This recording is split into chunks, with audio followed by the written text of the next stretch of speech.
마태복음 13장은 천국이 무엇인지 여러 비유들을 통해서 우리에게 알려주고 있습니다. 천국은 보이지 않게 임한다라는 것들을 우리가 알 수 있죠. 천국이 얼마나 귀한 가치가 있는지, 천국은 어떤 사람들의 그 마음에서 시작되는지, 천국의 삶이 시작된 그 좋은 마음의 밭을 가진 사람들이 얼마나 풍성한 열매를 맺는지 다양하게 알려주고 있습니다. 44절부터 46절을 보니까 천국이 얼마나 가치가 있는지를 우리에게 알려주고 있는데요. 44절은 어떤 사람이 자기 소유가 아니죠. 어떤 다른 사람의 소유 밭에 가서 일을 하다가 보화가 있다라는 것을 발견하게 됩니다.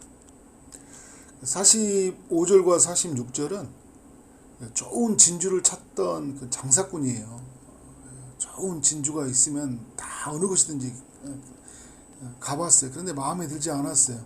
그런데 어느 날 좋은 값진 진주 하나를 발견하게 된 거예요. 44절은 우연히 밭에서 일을 하다가 발견한 거고요. 45절과 46절은 자기가 찾고 싶었던 거예요. 간절히 찾기를 바라다가 결국은 찾은 사람이에요. 이걸 여러분 어떻게 비유할 수 있냐면 이런 거예요. 44절은 그냥 이렇게 일하고 그냥 퇴근하고 밥 먹고 그냥 이렇게 살고 있다가 어느 날 갑자기 인생에서 너무나 값지고 소중한 것을 발견한 거예요. 이게 이제 복음이죠. 예수 그리스도를 만나는 게 이렇게 놀라운 거구나. 그냥 이런 거 있죠. 아무 생각 없이 교회 갔다가 그냥 은혜 받은 거예요. 아무 생각 없이. 그리고 또 이제 우리에게도 있죠. 아무 생각 없이 이제 부흥회가 있고 그냥 이렇게 예배가 있었어요. 그냥 기대감도 없었어요. 그냥 그 자리에 가 있었는데 갑자기 막 은혜가 밀려오는데 그러면서 어떻게 하는 거예요? 이건 너무 소중하고 은혜로운 시간. 이 시간을 내가 어떻게 하는 거예요?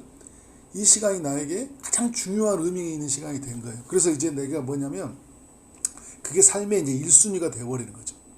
가장 최우선 중심이 되어버린 거예요. 그래서 삶의 모든 시간과 모든 것은 어떻게 해요? 여기로 맞춰져 버린 거예요. 내 주 예수 믿는 것이 가장 좋은 것이구나. 그리고 예수 안에서 그분을 예배하는 것이 가장 행복한 일인 거라는 것들로 우리의 삶이 세팅되어 버리는 거예요. 그게 여러분 44절의 이야기죠. 그래서 어떻게 해요? 발견한 후에 숨겨두고 기뻐하며 돌아가서 자기의 모든 소유를 팔아서 그 밭을 사느니라. 그러니까 인생의 가장 중요한 가치를 발견한 거예요. 그 중심으로 살아간다 이야기하는 거죠. 45절과 46절은 이제 이런 사람들 있죠. 정말 뭐가 가치 있는 걸까 하면서 이것도 해보고 저것도 해보고 다 해보는 거예요. 그러니까 불신자 같으면 이런 거죠. 이 종교도 가보고 불교도 가보고 도를 아십니까도 가보고 다 가보는 거예요. 그런데 어느 날 갑자기 누구를 만나는 거예요? 예수 그리스도를 만난 거예요. 참된 거를 만나게 된 거죠.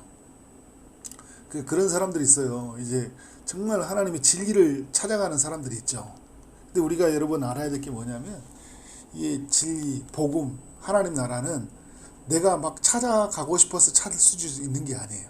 찾아와야지만이, 눈을 열어줘야지만이 이제 볼 수 있는 거잖아요. 중요한 것, 둘 다 공통점이 있어요. 어떻게 했어요? 발견한 거예요. 좋은 값진 진주를 발견했고요. 그리고 어떻게 해요? 밭에 보화를 발견한 거예요. 그래서 두 사람이 어떻게 했습니까? 그것을 샀다라는 거예요. 샀다. 우리도 이러면 마찬가지죠. 우리가 천국이 뭔지를 이 땅에서 발견했어요. 근데 어떤 사람은 이래요. 예수를 믿으면 천국이고 예수가 왕이 되면 그가 주인이 되면 천국인지를 알았어요. 근데 어떤 사람은 천국을 어떻게 하는 거예요? 알았는데 다른 것들이 마음을 지배하고 있으니까 어떻게 하는 거예요? 그 천국을 내가 소유하지 않는 거예요. 그리고 이제 그걸 이제 불신자들에게 있는 이야기고 또 신자들에게도 이런 거예요. 우리 가정이, 우리 교회가, 내가 일하는 곳이 예수 그리스도가 왕이 되면, 주인이 되면 그건 천국이 된다는 걸 알아요. 그런데 어떻게 해요? 거기에 대한 대가를 지불한 게 싫어서 내가 그것을 소유하지 않고 살다 보니까 삶이 어떻게 하는 거예요? 지옥인 사람들도 있어요.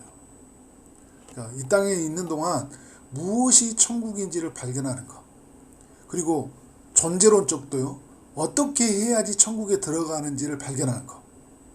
예수 믿으면 천국 가는 거잖아요. 그죠?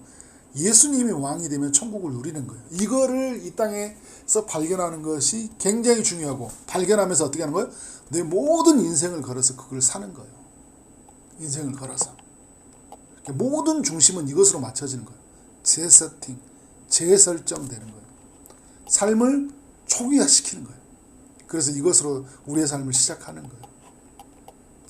네, 여러분, 오늘 말씀이 또 은혜란 게 뭐냐면 1절부터 이제 23절의 내용, 우리가 너무 잘 알고 있는 내용이죠. 씨 뿌리는 비유를 통해서 누가 천국의 부름을 받는지를 잘 알려주고 있어요. 하나님의 말씀이 이제 이런 내용이에요. 말씀이 선포가 되어졌는데 사람들의 반응이 네 가지로 나타난다라는 거죠.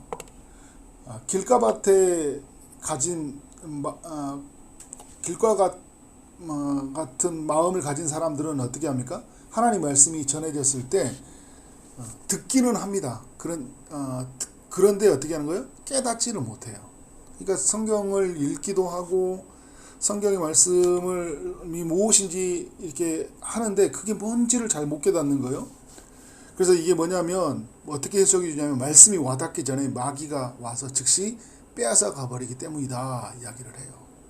그러니까 돌밭과 같은 마음을 가진 사람들은 이제 두 번째 사람들인데, 말씀이 전해졌을 때 즉시 기쁨으로 받기는 해요.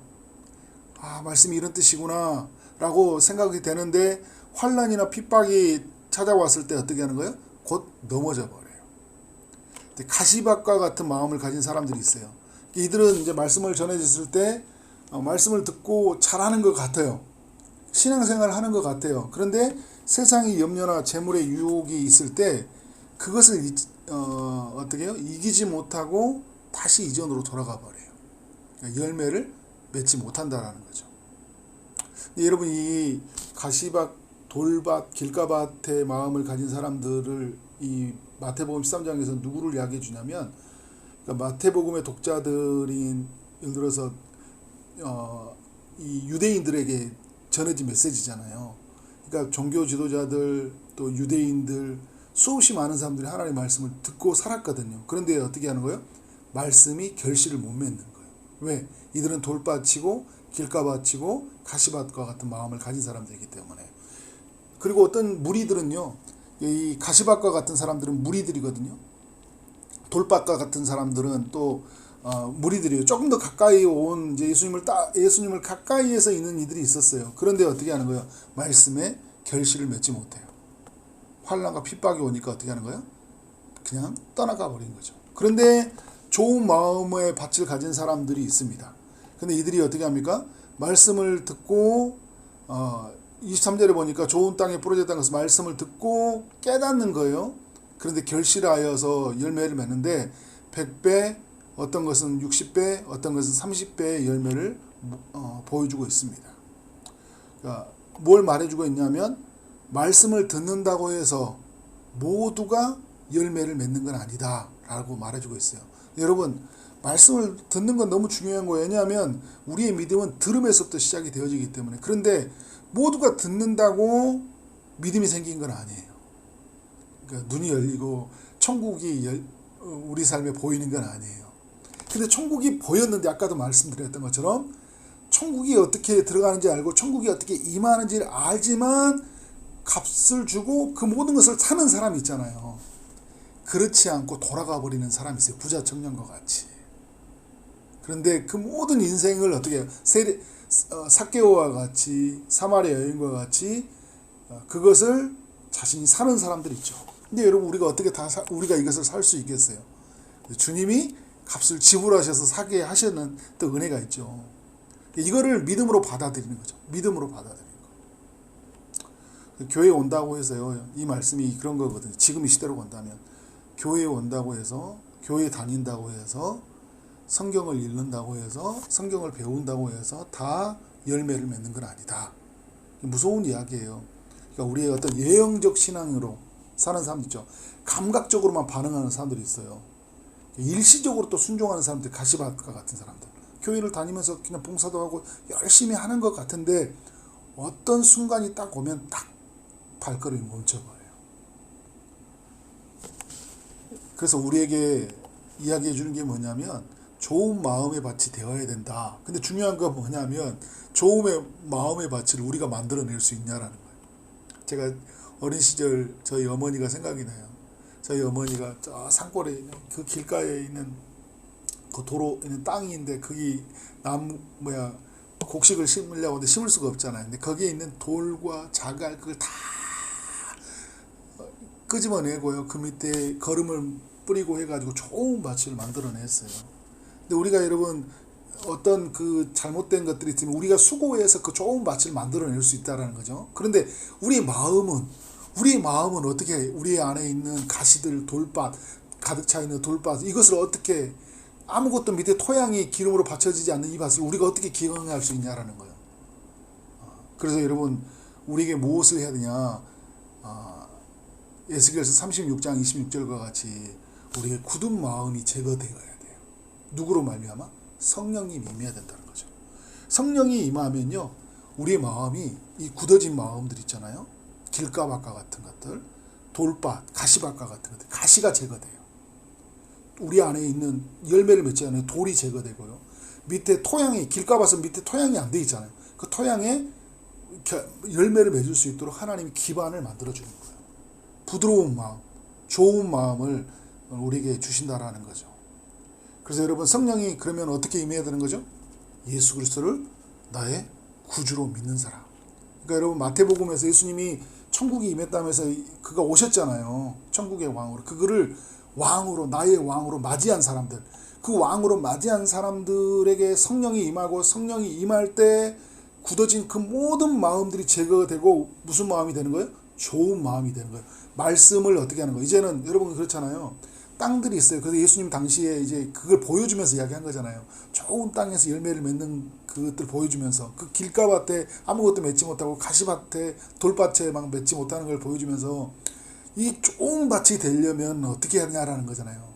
결국은 나를 왕으로 받아들여야 되는 거예요. 구주로 받아들여야 되는 거예요. 그러면 어떻게 합니까?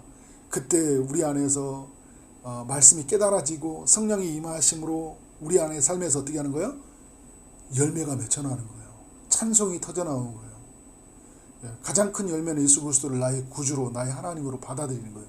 그리고 입술의 고백이 마태복음 7장과 함께 같이 말씀을 들었는데 말씀을 행하는 자가 되는 거고, 그리고 그 말씀이 내 삶에서 내 삶의 어떻게 해요? 삶으로 드러나는 거예요. 거짓된 것이 물러나고, 그렇죠. 불의한 것들이 떠나가고, 하나님 안에 진리 안에 주는 그 참된 자유와 기쁨들을 맺어가는 그런 삶을 경험하게 되는 거예요. 중요한 게 있는데요. 또 우리 안에서 천국이 시작됐잖아요. 우리가 천국의 삶으로 들어갔을 때 열매를 보면 사람마다 다르다는 걸 알 수 있어요. 2, 3절에서 어떤 것은 100배, 어떤 것은 60배, 어떤 것은 30배. 그러니까 이 말은 또 어떤 거냐면 어떤 사람은요, 그 신앙의 결실, 열매를 많이 맺는 사람들이 있고 어떤 사람은 그 결실을 적게 맺는 사람들이 있어요. 그리고 어떤 사람은 아주 미비하게 열매를 맺는 사람들이 있죠. 그리고 더 중요한 게 뭐냐면 여러분 반드시 좋은 마음의 맛을 가진 사람들은 열매를 맺을 수밖에 없다.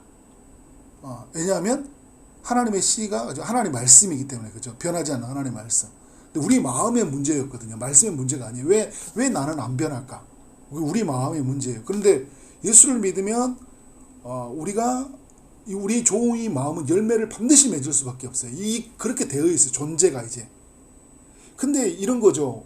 왜 어떤 사람들에게는 이런 일이 나냐. 근데 오늘 이 31절에 겨자씨 비유를 보여주고 있고 33절에 누룩의 비유를 통해 우리 알려준 게 뭐냐면 우리 안에 임하는 천국은 더욱 자라간다는 거거든요. 새가 깃들일 만큼 이 겨자씨 하나가 크게 자라간다는 거잖아요. 이거 100배의 열매처럼 보여준 거죠. 그런데 33절에도 누룩의 비유가 있죠. 그 자루에 담아있는 이 자루에 있는 것들이 누룩이 생기는데 어떻게 해요? 누룩이 완전히 다 퍼져나갔잖아요. 이런 것처럼 하나님 나라 천국으로 완전히 확산되어 간다, 자라간다 이야기를 해주고 있거든요. 그러니까 이건 생명이기 때문에 자랄 수밖에 없어요. 근데 어떤 사람들에게는요 이런 거요. 어떤 사람들은 많이 자라 있고요. 어떤 사람들에게는 적게 자라져 있어요. 이게 뭐냐라는 거죠. 그래서 오늘 우리가 할 수 있는 건 뭐냐면, 만약에 예수를 믿지 않고 거듭나지 않았다. 예, 돌밭 길가밭 그 가시밭과 같은 사람들은 아예 안 자라요. 교회 다녀도. 그래 안 믿었기 때문에. 근데 그 사람에게 뭐가 필요하냐? 예수 그리스도를 구주로 믿는 것부터 거기서부터 시작이 되어져야 되는 거예요. 근데 우리가 구주로 믿었는데 이런 이야기 하거든요. 구주를 믿었는데 주인이 못됐다는 이야기 하는 거예요. 십자가에서 철저하게 우리가 십자가 사건이 2000년 전으로 끝나는 것이 아니라 오늘 현재의 사건으로 가지고 와서 그 십자가 앞에서 나를 죽이는 것. 그 사도 바울은 나는 매일 죽노라 이야기하잖아요. 나는 그리스도와 함께 십자가에 못 박혔나니. 그게 현재형으로 가지고 나오거든요. 그 십자가 앞에서 끊임없이 나를 부인하고 성령을 의지해서 말씀을 지켜 순종하는 사람들 있죠. 이들에게는 열매가 맺혀져요. 그런데 전적으로 순종을 하잖아요. 그럼 100배의 열매까지 말하는 거예요. 전적으로 나를 내려놓은 사람, 나를 부인한 사람. 근데 내 의지가 너무 강해. 예수 믿으면서도 내 생각이 너무 강해. 그러니까 여러분 열매가 미비한 거예요. 신앙생활을 10년, 20년, 30년, 50년을 했는데 아주 미비한 거예요. 왜? 내 생각이 너무 강하는 거예요. 십자가 사건을 2000년 전의 사건, 예수 처음 믿었을 때 사건으로 생각하니까, 그러니까 어떻게 하는 거야? 나 십자가 앞에 나를 죽고 나를 부인하고, 그죠? 나를 깨트리고 나를 무너뜨리고 그리고 주님으로 세우는 일이 너무 미비하니까 신앙의 열매가 어떻게 하는 거야? 작아요. 겨우겨우 교회 다니는 수준이에요. 그런데 나를 전적으로 내려놓고 부인하는 사람들한테 어떻게 하는 거야? 열매가 풍성해요. 그분으로 살아가요. 생명을 누려요. 은혜를 누려요. 그래서 여러분 은혜가 왕노릇한다 이야기하고 있어요. 죄가 왕노릇한 게 아니라 어떻게 하는 거예요? 은혜가 왕노릇하는 거예요. 그래서 여러분 우리가 지금 이 시대는 어떻게 하는 거예요? 성령 안에서 철저하게 자기 자신을 부인, 십자가 앞에 늘 자신 앞에 세우는 거예요. 이렇게 살아감으로 이미 우리가 임한 천국 더욱 풍성하게 자라가고 더욱 온전히 확산되어서 이 땅에서 줄 수 없는 기쁨을 온전하게 누려져 가기를 주의 이름으로 축원합니다. 기도하겠습니다. 하나님 감사합니다. 천국이 얼마나 귀한 가치가 있는지, 천국이 어떤 사람들의 마음에서 시작되는지, 천국의 마음, 삶이 시작된 좋은 마음의 밭을 가진 사람들이 얼마나 풍성한 열매를 맺는지를 살펴보게 하시니 감사합니다. 우리가 천국에 들어가는 것을 예수 그리스도로 말미암아 우리가 경험하게 되었는데, 이 천국이 예수 처음 믿었을 때만 누려지고 또 우리가 죽을 때 만나는 그런 입성하는 천국이 아니라 현재 지금 여기에서 누려지는 천국, 더욱 커져가고 더욱 우리의 삶에 자라가는 천국이 될 수 있도록 역사에 주옵소서. 십자가 앞에서 우리 자신을 철저하게 부인하게 하여 주시고 성령님을 의지하며 살아가는 오늘 하루 평생의 삶이 되게 하여 주옵소서. 예수 그리스도 이름으로 기도했사옵나이다. 아멘.